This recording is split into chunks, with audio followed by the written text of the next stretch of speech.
Le Seigneur Jésus a dit un jour que l'avenir, tous ceux qui croient au Seigneur, le Seigneur les ressusciterait tous. Et le Seigneur a dit aussi, l'heure vient. Oh, tous ceux qui sont dans les sépulcres entendront la voix du Seigneur et en sortiront. Ceux qui auront fait le bien ressusciteront pour la vie éternelle.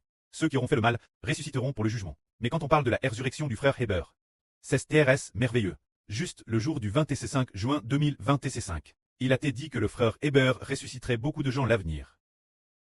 C'est ainsi que le Saint-Esprit a dit. Je serai un empereur l'avenir.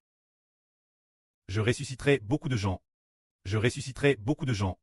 Comment a-t-on pu dire que Heber ressusciterait beaucoup de gens? Et ce RVE que Heber était empereur, Heber l'a fait de nombreuses fois. Il a Madame Hervé d'être l'unique empereur. Comme un empereur.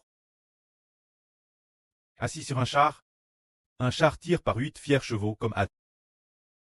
Ce RVE, il l'a fait aussi. Hervant plusieurs fois qu'il était empereur. Mais quand ressusciter les morts? Comment se fait-il qu'on dise que le frère Heber ressusciterait de très nombreuses personnes? C'est en réalité pour cette raison. Le prêtre a aussi dit cela plus tard en 2025. Celui qui peut donner la vie éternelle est le prêtre.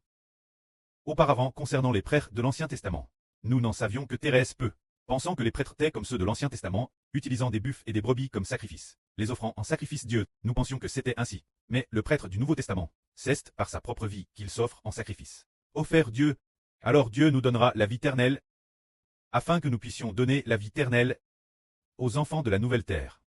Les frères et sœurs diront peut-être, eh bien, la vie éternelle ne devrait-elle pas venir uniquement du Seigneur? En effet, les très clestes, c'est le Seigneur Jésus qui a ressuscité les très clestes. Mais les enfants de la nouvelle terre, comme nous le voyons dans l'Apocalypse.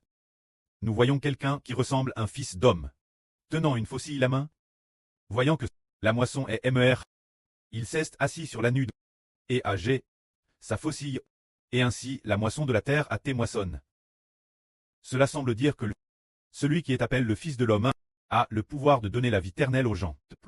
Puisqu'il est dit ici que le frère Heber ressusciterait beaucoup de gens à l'avenir. Maintenant, le frère Heber croit aussi dans son esprit que l'avenir pour les enfants de la nouvelle terre, peut-être que vraiment, le pré-Cleste donnera une telle autorité au frère Heber, permettant ainsi au frère Heber de ressusciter les enfants de la nouvelle terre. Car le Seigneur, puisqu'il nous ressuscitera, tout comme le pré-Cleste a ressuscité le Seigneur, et que le Seigneur a ressuscité les enfants du livre de vie de l'agneau Cleste.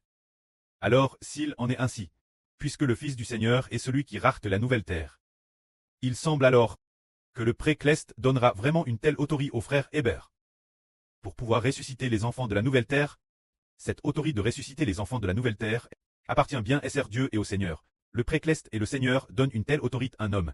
Et cet homme, il a à la fois l'Esprit de Dieu et l'Esprit du Seigneur.